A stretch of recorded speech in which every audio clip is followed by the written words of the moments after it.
새벽 기도로 나오신 모든 성도님들을 주님 이름으로 환영합니다. 함께 샘물의 기도로 우리 하나님 앞에 나가도록 하겠습니다.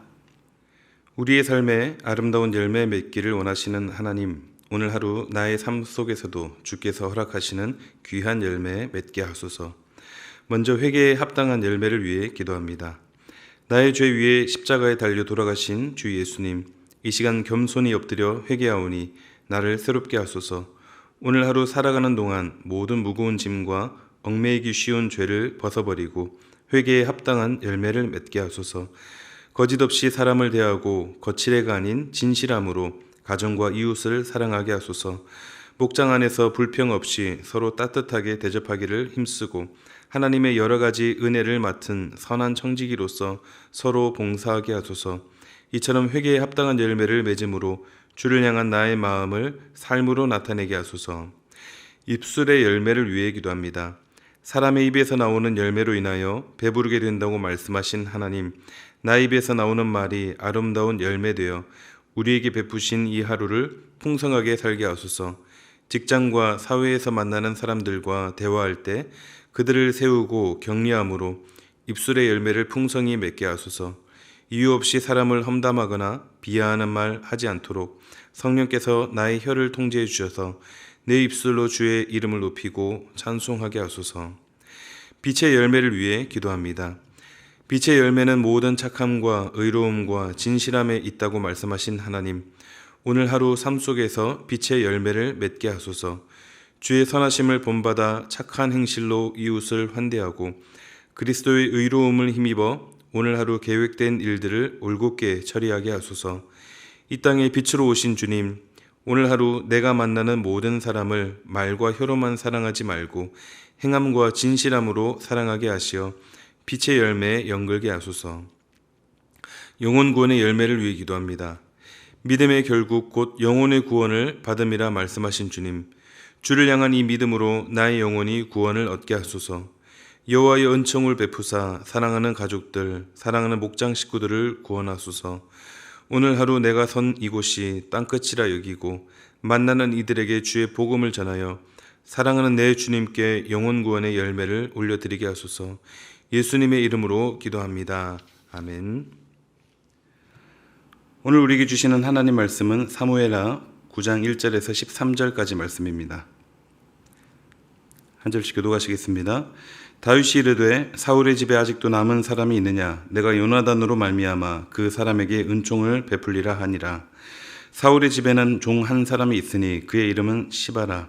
그를 다윗의 앞으로 부르매 왕이 그에게 말하되 내가 시바냐 하니 이르되 당신의 종이니이다 하니라.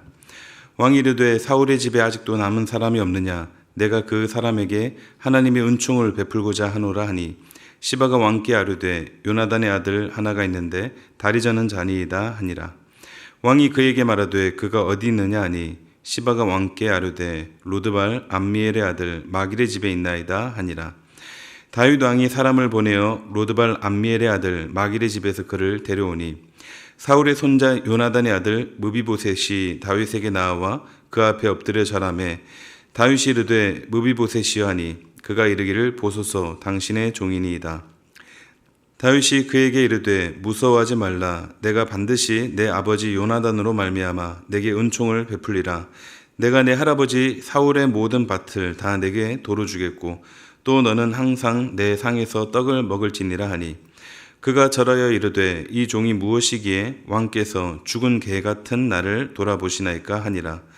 왕이 사울의 시종 시바를 불러 그에게 이르되 사울과 그의 온 집에 속한 것은 내가 다 내 주인의 아들에게 주었노니 너와 내 아들들과 내 종들은 그를 위하여 땅을 갈고 거두어 내 주인의 아들에게 양식을 대주어 먹게 하라.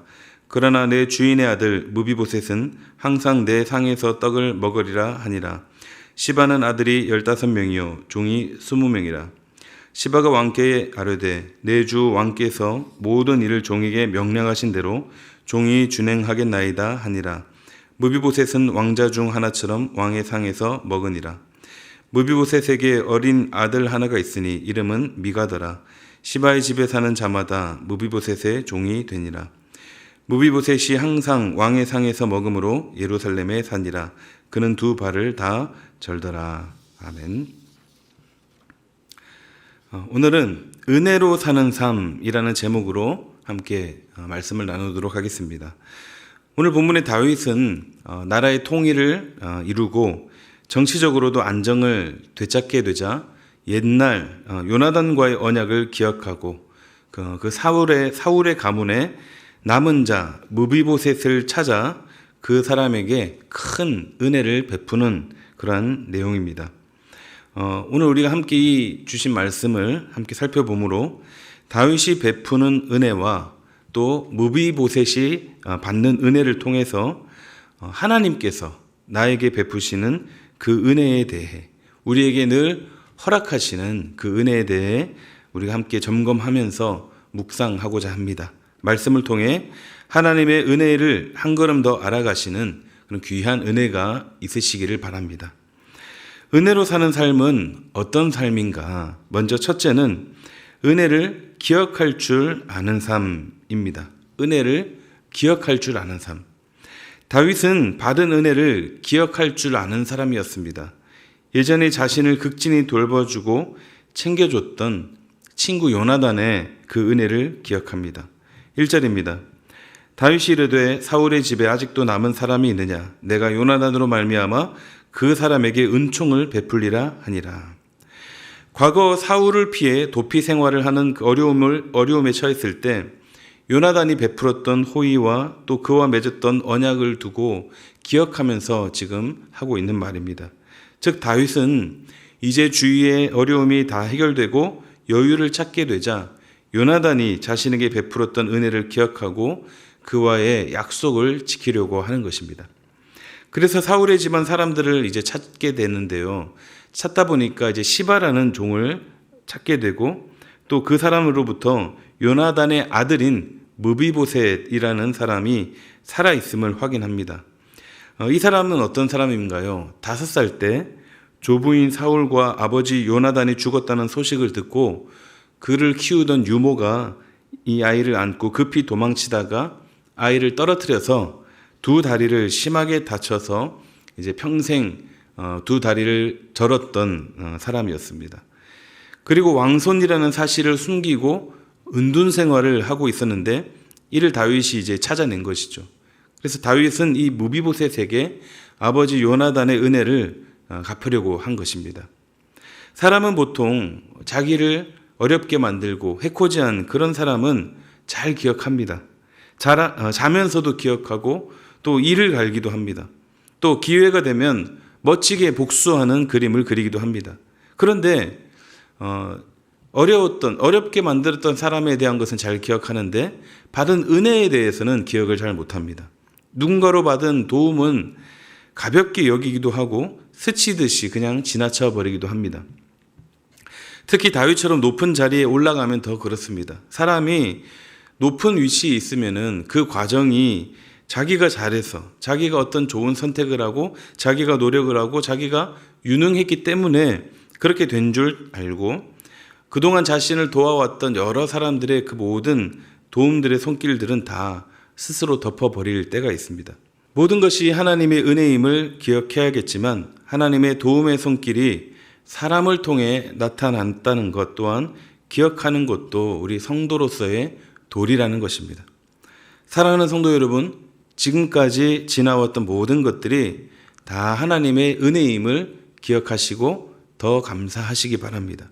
그리고 또한 지금까지 나를 이끌어주고 또 여러 모양으로 도와주었던 사람들의 손길들도 그 은혜도 기억하시기 바랍니다. 다윗처럼 20년이 지나 이제는 무슨 일이 있었는지 기억도 가물가물한 그런 세월이 흘렀지만 그것을 잊지 않고 기억해 온 것처럼 우리도 그 받은 은혜를 기억할 줄 아는 우리 모든 성도님들이 되시기를 바랍니다. 은혜로 사는 삶은 어떤 삶인가? 두 번째는 은혜를 흘려보내는 따뜻한 삶입니다. 다윗은 무비보셋을 불러서 그저 인사만 하고 끝내지 않습니다. 3절을 보면 내가 그 사람에게 하나님의 은총을 베풀고자 하노라 하니라고 합니다. 여기서 다윗은 나의 호의를 베풀겠다라고 하지 않습니다. 아니면 이제 왕이니까 이스라엘의 어떤 상급을 내리겠다 이런 식으로 말하지 않죠. 하나님의 은총이라고 표현을 합니다. 왜 하나님의 은총이라는 표현을 썼을까요? 여기서 은총으로 번역된 단어는 헤세드인데요. 이 단어는 하나님의 사랑의 속성에 대한 아주 여러 포괄적인 의미를 담고 있는 단어인데요. 주로 이제 하나님의 절대적인 사랑이라든지 영원히 변치 않으시는 그 사랑, 또 무조건적인 사랑, 무한한 사랑, 거룩한 사랑 이런 등등의 뜻을 담고 있습니다. 그래서 당시 이스라엘 사람들 사이에서 이 헤세드라는 말을 쓸 때, 특히 본문에서 하나님의 은총이라는 표현을 쓸 때에는 이에 대해서 사랑이나 어떤 우정에 대해서 최상급으로 사용되었던 표현 방식이었습니다. 즉 다윗은 지금 이 무비보셋에게 적당한 수준의 어떤 은혜를 베풀겠다라는 것이 아니라 최상급의 표현을 써서 은혜를 갚겠다라고 하는 것입니다. 그리고 다윗은 실행에 옮기게 됩니다. 7절 말씀 보도록 하겠습니다. 다윗이 그에게 이르되 무서워하지 말라. 내가 반드시 내 아버지 요나단으로 말미암아 내게 은총을 베풀리라. 내가 내 할아버지 사울의 모든 밭을 다 내게 도로 주겠고 또 너는 항상 내 상에서 떡을 먹을지니라 하니. 이제 다윗이 이제 이 무비보셋에게 이제 은혜를 베풀게 되는데 어떤 은혜를 베풀게 됩니까? 사울이 소유하고 있었던 그 모든 밭을 다 돌려줍니다. 그리고 또 이제 겸상하는 특혜도 주게 됩니다. 이제 식사를 할 때 같이 겸상할 수 있는 건데요. 이것은 무슨 의미입니까? 가족으로 여기겠다라는 뜻이죠.